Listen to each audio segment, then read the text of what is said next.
there's that phrase where always be kind because everyone's got a going through a struggle or um, has a story that you know nothing about.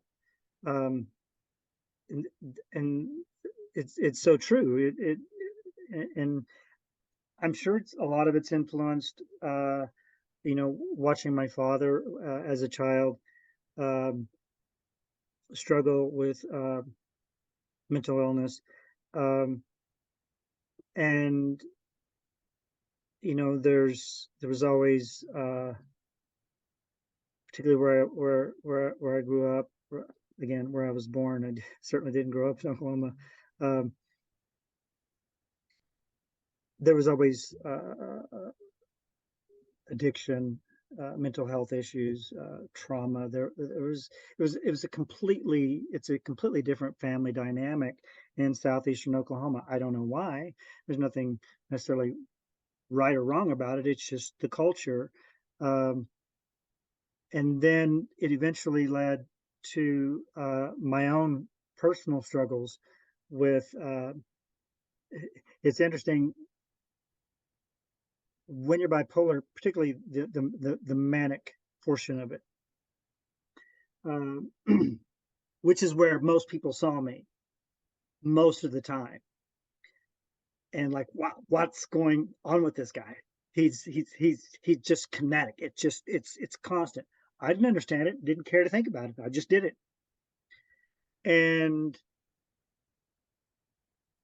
there was nothing wrong with it, especially in your 20s. I mean, it was your superpower. It's like, let me go on stage. Let's go. And why they call it manic depressive, bipolar, eventually that's going to crash. Mm. Now that's the ugly, ugly, ugly darkness of the disorder, and particularly bipolar depression. It's profoundly different than uh, someone who is suffering from just depression, because people who are depressed can be prescribed an antidepressant. There are other things you can do. Uh, you can't do that with the bipolar because they're already so jacked up Mm. that, and I've had doctors make the mistake. Oh, well, here's this. I was a guinea pig. Try this, try this. Lost my mind every time I took one. And I didn't know why. I didn't know why, but I got to where I was so, so sick. And it was probably 5 years into being in an LA. And then at that point, I was working a lot. Um, and I got to the point where I just had to quit because I couldn't audition. I couldn't do anything. And, uh, but through the journey of becoming well again Mhm. and understanding darkness so clear, and understanding suicidal ideation, and understanding um, the intense uh, darkness and hopelessness, to where you, if you're lucky enough, you come out of it and you've learned to stabilize it, and learn not only learn how to cope with it, but how to actually use it to your advantage. Um, but because of what I went through and how I came out, and literally, metaphysically, metaphorically woke up to presence, I had the ability to look back on and go, I don't think people truly, truly understand the struggles that every human being deal with, maybe on a daily basis, regardless if they're bipolar or not. So many things impact our behavior and how we deal and cope with daily circumstances, I'm interested in those people. I'm interested in telling their stories. I am interested in revealing that, and I think we talked about it briefly in chat, that, I'd like it to be as common to walk into a room, and I do it, but I like it to be common, if that, hey, I'm bipolar and I suffer from acute anxiety disorder because of it. And I'm also a highly sensitive artist. So I function a little differently than most people. So me actually doing the work or writing work, it comes, I wouldn't say necessarily easy for me, but it comes to me organically and celestially to where I can execute it. But me and sitting in this room with 5 of you on leather couches, putting a lot of pressure on me. If I could have 20 seconds, that'd be great. So I can just break the ice and do what you need me to do. That's not even allowed. You're probably not even going to get the job because you said it. I don't need the crazy person on set. But if I walked in and said, you know what, my blood sugar's low, I have diabetes, if I could have 20 seconds just so I can, or I'm on cancer medication, I'm going through chemotherapy, so if I can have, 10 minutes, not a problem. Oh, I'm so sorry. I'd prefer that we look at people that are broken, and there's a long history of artists um, that, particularly ones in their 20s, that's about when it hit me really hard, that their disorder, whatever it is probably the source of their gift. Yeah. They're remarkably creative people, but there's a long history of these broken people that you could look at and go, I can't believe this person didn't make it past 27. And I look at it and go, I know exactly why they didn't make it at 27. They didn't have the coping skills to deal with who they were. Nobody has the coping skills at 27 to deal with that shit. Nobody. Right. So I would rather tell, like when I see these biopics, I get so frustrated and I can't watch them. Like I hated Elvis. I just couldn't watch it because it was a similar with Bohemian Rhapsody. It's like, you know what? Why don't we look at why they're gone? They're the struggles. Let me understand them more. Let me really get in. People go, oh, that's too dark. People don't want to see that. You don't know what people want to see. Show how Freddie Mercury had struggles and why he was so damn gifted. Elvis, when his mother died, was one of he even said it, one of the most profound moments of his life. And when they told the story, I think a scene was he was in his mother's closet or holding on his sleeve or something. Like, really, seriously, that's what you're going to give him? Sentimentality. Yeah. It was only sentimental and manipulative. It didn't reveal anything to me. Yeah. It broke the man. It broke him. Yeah. So I'm interested. Probably will spend the rest of my life telling stories about people that I think most people wouldn't even give a second glance on the street. Yeah. Or may label them like, stay away from them, they're crazy. I want to. I like those people. Yeah. Yeah, me too, actually. So empathizing. So if you look in short, and I'm not going to give away in Bug Tussle, but because we're talking about Bug Tussle, if you look at what these two men did, if you just listed what they did, their actions. Shot, a farmer, shot the lady. Teller, the other one shot somebody else. I mean, they're criminals. Yeah. They're murderers. They're addicts. where that's all you're going to hear about. Yeah. Yeah. My goal in telling the story was I'm hoping that you forgot all about that. You started understanding about the relationship of these two guys Actually, yeah. and not and empathizing with them. And even if you don't empathize with them, at least you understanding them and where they came from. And that's the goal. And you almost forget about, oh, these are really not really good people. I did forget about it. Actually, I barely kind of even thought about the bank teller that was shot because I'm like, who are these people? Like that's what I wanted to know as a viewer. And then, okay, let's do a little segue into Tutu Grande, because I think you kind of flipped the script there, right?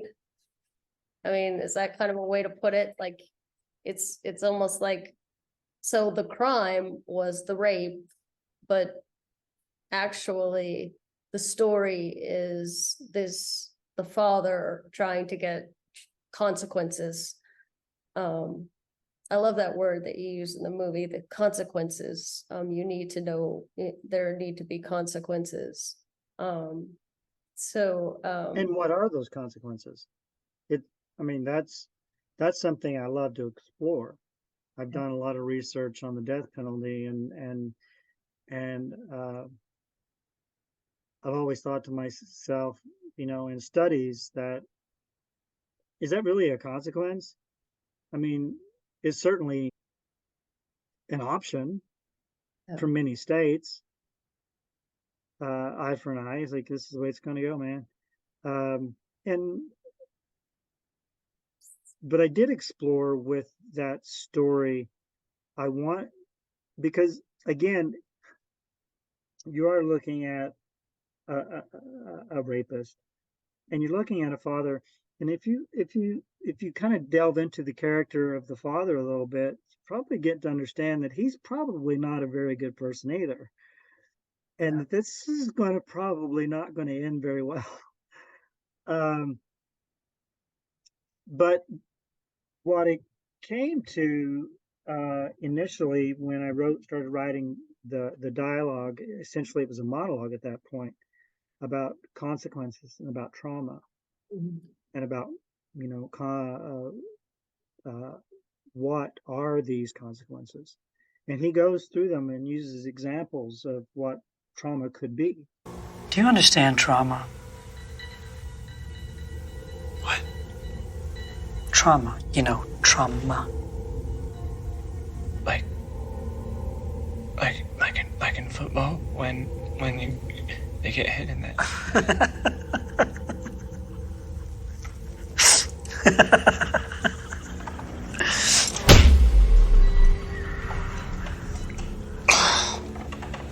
Like that?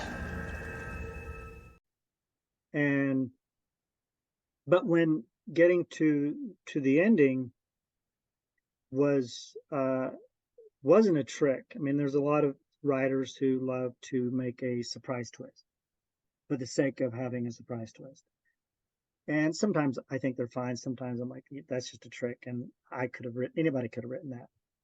In fact, there was a complete alternate ending to Bug Tussle that we should talk about one time. But what you have to look at whose story is Tutu Grande. I mean, is it the rapist?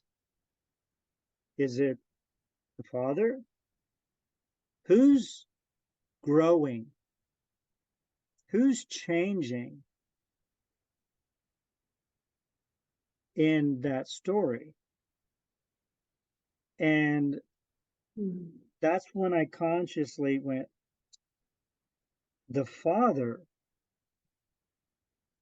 probably under any other circumstance or any other time of this circumstance, we probably pretty sure what this man's going to do. this is going to be something that he's going to have a pretty violent response to. But that didn't interest me so much. What interested me was, how could he possibly grow from this? And not only grow as himself, from experiencing trauma himself, but how could he actually help the young man truly understand and truly have a impact, a forever impact and trauma? That's when I finally came up with the ending, like, oh, I got it. And that's when I revealed the ending, Okay. that it, yeah, I think people are often surprised, like, whoa, didn't expect that. But it was more that I wanted to explore another way of, outside of violence, outside of, the typical ways we deal with this, is maybe this is his way of forgiving this young man, but not without a consequence. He's going to go, like he says, I'm going to go home and I'm going to take care of my little girl.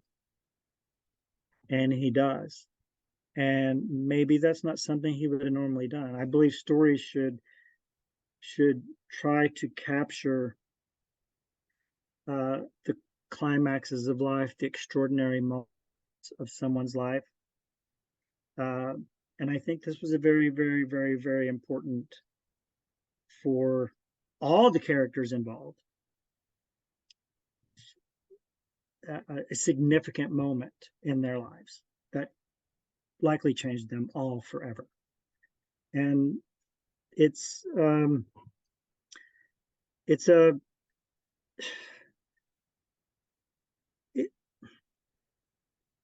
it's not a it's not always, it's not, I don't, people say things that it's a challenging, it's suspenseful, it's intense, and I don't think about things like that when I write. I write about challenging material, but I don't think about it as challenging material. I go straight to the gut, because I don't see light without extreme darkness. So that's just where I go, because of what we talked about earlier. We have to see the darkness. We have to see, even with the new script, I mean, it doesn't get much darker in a human's being's life to where he's at right now at the beginning of this film, and exploring how they're going to get out of it. That's character in conflict, where start with the darkness and the perhaps the tragedy, and then take them into a journey to where maybe we don't know exactly what's going to happen, but at least we saw them try to get out of it. And that's where I start. Layers and layers and layers of biography that's as specific as yours and mine, and then add a bunch of other layers that are damaged. Wow. Okay. So how did you get into filmmaking? Where did it start for you? So at this, after graduate school, I started working right away. Graduated in 94. I think I got my SAC card in 95. I started working consistently. And so as an actor, being, in film and television, commercials, music videos, etc. It was interesting is it never really was enough. Theater was always plenty. because you've got 6 weeks of rehearsal sometimes, 3 weeks of rehearsals, just depending on the production. You get time to develop these characters. You really get time to rehearse with the other people, and it's a much more gratifying experience for me as an artist. Oftentimes, if you really dive into a character and really dive into the story, the moment once you reach the green room when the production's over and the show's over, there's an exhilaration there that it's almost impossible to explain. That this is what I'm supposed to do. I've just emptied a vessel. I've just left everything I have on the stage. Film television rarely gives you that opportunity. John will tell you the same thing. John even mentioned that Buck Tussle is like one of the most challenging things he's done in 33 years. And that's why theater offers, and so many, celebrity actors go back to the theater, because that's where they're challenged. But so after I quit in LA, due to illness and some other factors, a lot of it was because I didn't like it. I think part of maybe my depression was just like, okay, I'm on TV, I'm doing movies, I'm doing whatever kid in Oklahoma dreamed about doing, but there's nothing satisfying. I did do that, my first play, and I think I sent you a page of some of the reviews, and won lots of awards and nominated for one of the biggest ones in Southern California. Leslie Jordan, do you know Leslie Jordan, the actor who recently passed? He'd actually won that category that year. And we'd become friends during that time. But that play, they actually, the director went to the actor studio and said, I need a young actor. I need the best young actor you guys got. And they said, you need Eric Sitter. So I didn't even audition for the play. He said, it's all yours. You came highly recommended. I said, I don't know, man. I didn't come to LA to do theater. Let me read the script. So I read the script, and as soon as I read it, I'm like, oh yeah, let's do this. And he told me who some of the other actors were in it. I'm like, oh, this is fantastic. I said, let's do it. So that was a very gratifying experience, and quite challenging and rewarding. That was 2001, The Dead Boy. the play, The Dead Boy by Joseph Pintaro. Okay. Yep. And Stephen Nichols and Cyril O'Reilly was in it as well. And the place, it was packed so loud every night because of Stephen Nichols. Wow. Because he's a soap star. Okay. You played he's a fine actor. He's a fine actor as well. Yeah. But he was Patch on Days of Our Lives. I mean, it was Patch, and he was a big deal. People were traveling from all over the country to see this play. Oh. And we even had to extend it. In fact, we were running during 9/11. Oh, wow. We actually had to cancel for a week, and had to determine if we're going to continue doing this or not, because different world now. Yeah. Okay. But when my wife and I had our daughter, and we decided, okay, that LA's done. I'm done with LA. There's nothing here for me. I don't want to do this anymore. And so in short, is during my own recovery process of understanding bipolar disorder and understanding medication and how to stabilize and how to use it, it was about a 5-year nasty struggle that I had to figure out. And that's when it eventually led to teaching again, and to Volcanic Theater Pub, and doing more theater, and doing theater on my terms, and doing the theater, well, I'm directing this play. And I'm also in it by default because I don't have the luxury of a lot of actors living in Bend, Oregon. And that's when I started just doing plays and plays and plays and plays. And then I've always been interested in making film. But how it first started was one of these 72-hour film challenges. I said, you know what? Just like the putting on the hits thing, I had the driving around in my red Firebird in the 80s, and if something comes on the radio, I'm like, I'm gonna do that. But Yeah. then something came up that, hey, 72-hour film challenge, and I'm like, you know what? I can do this. Let's do it. And you go and you sit on a Thursday evening, and they give you a theme or a line or whatever, and then you have 72 hours. You have to submit by 8 p.m. on Sunday night.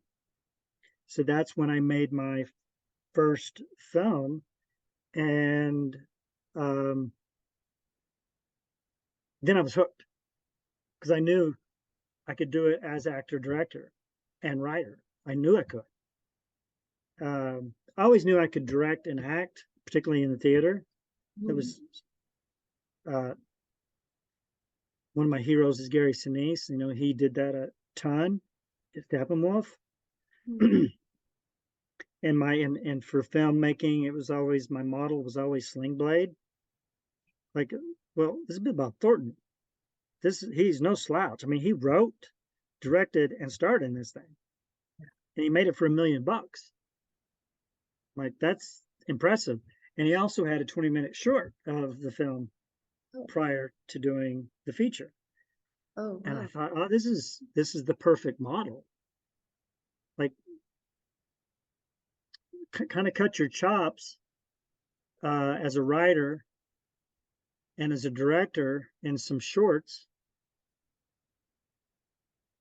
and then eventually, jump into a feature and see where it takes you. But it's all, everything's a learning process. But once I did the first short micro 72-hour challenge, I'm like, yeah. Okay. Particularly when you write it, it is challenging work. It's satisfying to dive into these characters. And what's really cool about it, and I don't know how a lot of other actors work, but when I'm doing a play, particularly if the character is quite broken and very damaged, my recovery process from those characters were never pleasant. I really didn't have the coping mechanisms, or I wasn't really equipped to deal with leaving the character. That's not how I work. I jump in and I stay in.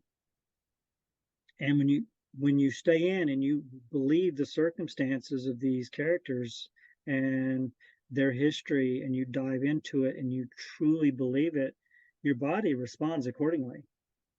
And you will get sick if you dive into these. So I had to also learn during the, and this was being in and out of psych wards, learning how to cope with just playing these characters. So the thing about film and shooting film and writing for film is, all right, I only have to do this twice. Unlike a play, I'm gonna have to do this for 3 months, and I'm not gonna make it, because there's no pretend with me. I don't. What do you mean twice? I don't understand. Well, 2 takes. Oh, okay. Okay, I'm gonna go to this scene and do it in 2 takes. Okay. So you guys better get it, because it's all I got. Unlike in a play, you're gonna go deal with them circumstances, for, depends on the play, of course, but you're gonna deal with a 6-week run, maybe more if it gets extended. And a lot of actors are equipped and trained to where they're solid at going in and have a technically proficient performance and go out, do their thing, go to the green room, go out to the party, go home, whatever they want to do. I don't have that ability. Still don't. I have to recover because I'll be in the green room and I'll be a wreck. So the good thing about film and why I'm pushing more towards writing challenging material for film, one, it's satisfying to jump in those circumstances. It's rewarding to tell the stories with other artists that are all on the same page trying to execute this story. And the recovery process is much shorter because, you know, even in one particular scene in Bug Tussle, for me, was particularly difficult. And I didn't say difficult, but unpleasant experience to go through. Pop, pop, pop, poker fucking hard. Pop, pop, pop, suck it, you wheel. I'll kick your ass. Hey, you want to tell a story? No, you tell it, Then baby. shut the fuck up, you weird son of a Go to bitch. Disneyland. You never told me that. Well, I mean, it was going to be a surprise. All the bright lights, the rides, you know, Mickey Mouse, Space Mountain, Mad Tea Party. Forky? Yeah, sure.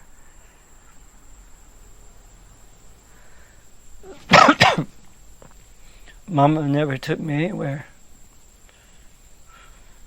No. She took me to Kern County Fair once, bought me a pickle. Yeah? Mm-hmm. But I only had to do it twice. Then it was okay. Yeah. I've learned that, yeah, you're running a play, you know, it's you know, it's weeks of rehearsals and then weeks of performance. You get on set. John and I rehearsed a lot prior too, like in Zoom like this, and in person in Los Angeles. So we kind of knew the dynamics of the scenes before we jumped on set, which is pretty rare. Whoa. So, it went dark. Oh, there we go. Okay. Because there are so many streams that I want to follow. Like your life is, I mean, it's talk about telling stories. Like you've got a lot of stories in there. Like, but I love how earlier you mentioned how playwriting and theater, that was your inspiration more than anything else with the filmmaking. It all came out of like playwrights are more of an inspiration to you than other filmmakers even. And now you mentioned it again, how the theater is so much more interesting to you, even as a writer and as a filmmaker, than anything you ever did in LA. And I totally get that because, I mean, how can I not? Like, theater is much more interesting than anything we could see on TV. But Oh, in the light, and you're in a room, a little small black box theater, which I prefer, Yeah. and you're in that room, yeah, and you see these characters right there, maybe 10, 15 feet from you, talking at the volume you and I are right now, and it's so brutally honest and so genuine and so authentic that it's inescapable. So they can't help but become involved. And that's one thing I love about the theater, is the sweat, the tears, the struggle, the triumphs. It's right there. And I think as an attendee, as an artist, as a performer, everybody involved that's inside that room, that's a magical place. And if yeah. you can somehow capture that in a film, and I think it's possible. Like a lot of people like to label my work intense, and I never think about that. I don't think about what intense is. I don't even know what that means. Oh, it's so edgy. I'm like, oh, it's like Reservoir Dogs. Not really, but whatever. Everybody needs a label, but Right. You're right. And Okay. it's, even if you look the first two, like if you look at Tutu Grande and Bug Tussle, they were written more like, shooting theater. Yeah, definitely. When Brain Slut is like the opposite. Oh, really? Yeah, Okay, it's very visual. thank you for that segue, by the way. You want to talk about Brain Slut now? We could go there.